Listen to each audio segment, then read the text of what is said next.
کہ اسے تعلق کیسے جوڑا جائے، کیونکہ جیسے ہی یہ تعلق جڑتا ہے ہر پریشانی، ہر مصیبت خود بخود ختم ہونے لگتی ہے۔ اور اس تعلق کو جوڑنے کا سب سے پہلا، سب سے اہم ذریعہ 5 وقت کی نماز ہے، جو دین کی بنیاد ہے۔ یہ نماز ایمان کا ستون اور اس کا عملی ثبوت ہے۔ محترم ناظرین، اسلام کی روح عبادت اور ذکر الہی میں پوشیدہ ہے۔ تلاوت قرآن اور اللہ تعالیٰ کا ذکر، اس کی حمد اوسنا اور تسبیحات اللہ کے ذکر کی سب سے اعلیٰ صورتیں ہیں۔ کچھ لمحات ایسے ہوتے ہیں جو اللہ کے یہاں خاص فضیلت رکھتے ہیں، اور انہی میں سے ایک بابرکت وقت عصر کا وقت ہے۔ عصر کے وقت انسان پر سورج اپنی منزل کے آخری کنارے کی طرف بڑھ رہا ہوتا ہے، دنیا کی رونقیں مدھم پڑنے لگتی ہیں اور فضا میں ایک خاص خاموشی چھا جاتی ہے۔ یہی وہ لمحہ ہوتا ہے جب دلوں کے دروازے ذکر الہی کے لیے سب سے زیادہ نرم ہو جاتے ہیں۔ اسی ساتھ میں عرش کے فیصلے کے وقت جب کوئی بندہ اخلاص نیت کے ساتھ یہ تسبیح پڑھنا شروع کرتا ہے تو اس پر رحمت الہی کے دروازے کھلنے لگتے ہیں۔ اس کی ہر مصیبت، ہر مشکل منٹوں میں ختم ہونے لگتی ہے۔ اس کے گرد فرشتے حصار قائم کر لیتے ہیں، وہ اللہ تعالیٰ کی حفاظت میں آ جاتا ہے اور شیطان اس کے قریب بھی نہیں آ سکتا۔ احادیث مبارکہ میں بار بار یہ بات بیان کی گئی ہے کہ اللہ کا ذکر اور تسبیحات نہ صرف بندے کے دل کو منور کرتے ہیں بلکہ اس کی تمام پریشانیاں اور مشکلات بھی دور کر دیتے ہیں۔ حضور اکرم صلی اللہ علیہ وسلم نے فرمایا، اپنے گھروں کو قبروں کی مانند نہ بناؤ بلکہ ان میں قرآن کی تلاوت، تسبیحات اور ذکر اذکار کیا کرو، کیونکہ وہ گھر جن میں یہ اعمال کیے جاتے ہیں اہل آسمان کے لیے ایسے چمکتے ہیں جیسے زمین والوں کے لیے آسمان کے ستارے۔ عصر کے وقت جب یہ تسبیح پڑھی جاتی ہے تو یہ وقت دعا کی قبولیت کا بھی ہوتا ہے، یہ عرش کے فیصلے کا وقت ہوتا ہے۔ اس گھڑی میں بندہ اللہ کے سب سے قریب ہوتا ہے، اس کی زبان سے نکلنے والا ہر کلمہ اللہ کے حضور خاص مقام رکھتا ہے۔ حضور اکرم صلی اللہ علیہ وسلم کی زندگی اس بات کا عملی ثبوت ہے کہ کس طرح تسبیحات اور ذکر اذکار سے تعلق انسان کی زندگی کو بدل دیتا ہے۔ آپ صلی اللہ علیہ وسلم کی تعلیمات ہمیں یہ سکھاتی ہے کہ اللہ کا ذکر صرف زبان سے نہیں بلکہ دل سے کیا جائے۔ جب بندہ سچے دل سے اللہ کی حمد اوسنا اور اس کے ذکر میں مشغول ہوتا ہے تو اس پر خاص عنایت نازل ہوتی ہے۔ اولیاء اور صالحین بھی ہمیشہ اللہ تعالیٰ کے ذکر و اذکار کے لیے اوقات مقرر کرتے تھے، اور ان میں عصر کا وقت خاص اہمیت رکھتا تھا، کیونکہ یہ وہ لمحہ ہوتا ہے جس میں دن کا اختتام اور رات کی روحانی ابتدا ایک دوسرے سے ملتے ہیں۔ یہی عرش پر فیصلے کا وقت ہے۔ نماز عصر کی اہمیت اور فضیلت کے بارے میں حضور پاک صلی اللہ علیہ وسلم نے متعدد احادیث میں ارشادات فرمائے ہیں، جن میں نماز عصر کی حفاظت کی تاکید کی گئی ہے۔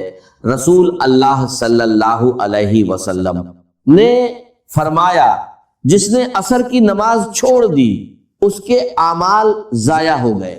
یہ حدیث اس بات کی واضح دلیل ہے کہ نماز عصر ایمان اور عمل کی بنیاد ہے۔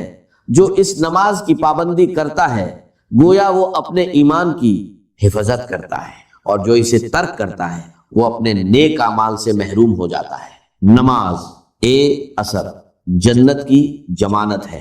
رسول اللہ صلی اللہ علیہ وسلم نے فرمایا، جو شخص فجر اور عصر کی نمازوں کی پابندی کرے گا وہ جنت میں داخل ہوگا۔ یہ حدیث واضح کرتی ہے کہ نماز عصر بندے اور اللہ کے درمیان ایک مضبوط عہد کی مانند ہے۔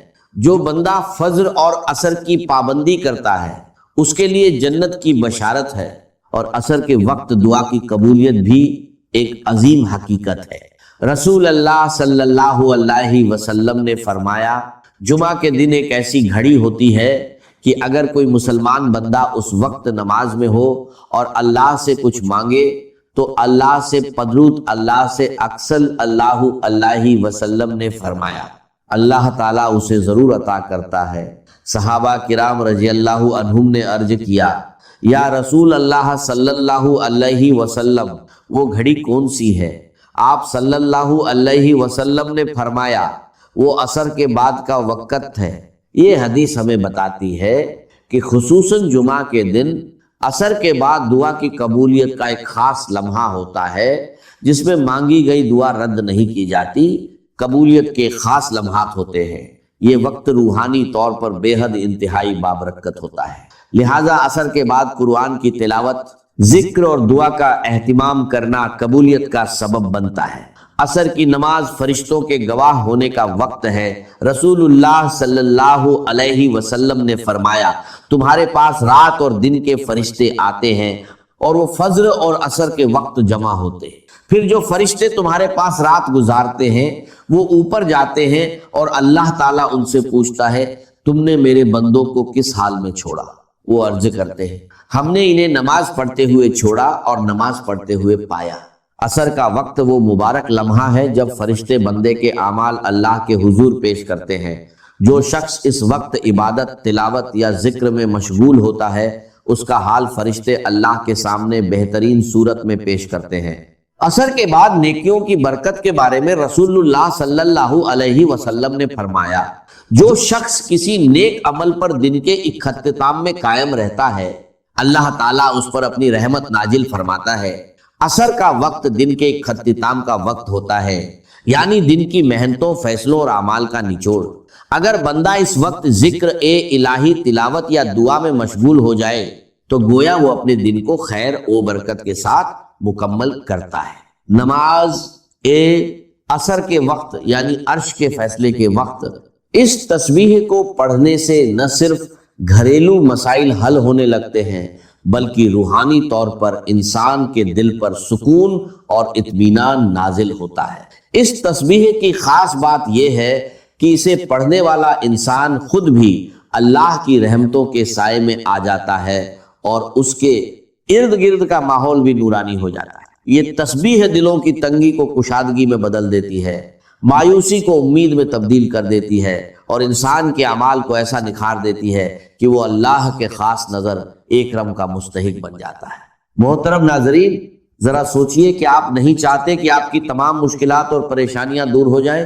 کیا آپ نہیں چاہتے کہ آپ کے بچے نیک بنے، آپ کے رزق میں برکت ہو، آپ کی زندگی سکون سے بھر جائے اور آپ کا دل ہر وقت اللہ کے ذکر سے لبریز رہے؟ اگر آپ اس طلبگار ہیں تو ان تنبیہات سمجھے اور اس عمل کو اپنی، کیونکہ یہ وہ عمل ہے جسے نہ صرف انسان کی مشکلات دور بلکہ وہ اللہ صلی اللہ علیہ وسلم کی۔ اگر آپ چاہتے ہیں کہ آپ کا دل منور ہو جائے، آپ کے اندھیرے اور غم کے بادل چھٹ جائیں اور آپ کی سکون آ جائے، تو آپ کو عرش کے وقت، عصر کے وقت اس عمل کو لازم اور اس کے اثرات آپ پر نازل۔ اب جب وقت کی نزاکت ہے اور ہم جان چکے وقت جب عرش کے، تو آئیے اب ہم خاص جسے عصر کے وقت پڑھنے اللہ تعالیٰ نے ہر مشکل خاتمے، آپ نے اس عمل دھیان اور اللہ پر کامل ساتھ کے عمل میں طاقت اور تاثیر ہے۔